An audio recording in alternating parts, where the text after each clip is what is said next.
మాజీ ఎమ్మెల్యే వెంకటేశ్వర రెడ్డి గారిని స్మరించుకుంటూ వైఎస్ఆర్ కాంగ్రెస్ పార్టీ కార్యదర్శిగా నియమితులైన ఈకే పందినవాసని నేను పార్టీ అధ్యక్షుడు గౌరవ శ్రీ వైఎస్ జగన్మోహన్ రెడ్డి గారి నాయకత్వంలో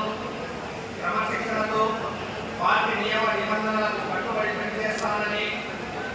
దివంగత మహానేత డాక్టర్ వైఎస్ రాజశేఖర రెడ్డి గారి ఆలోచనలు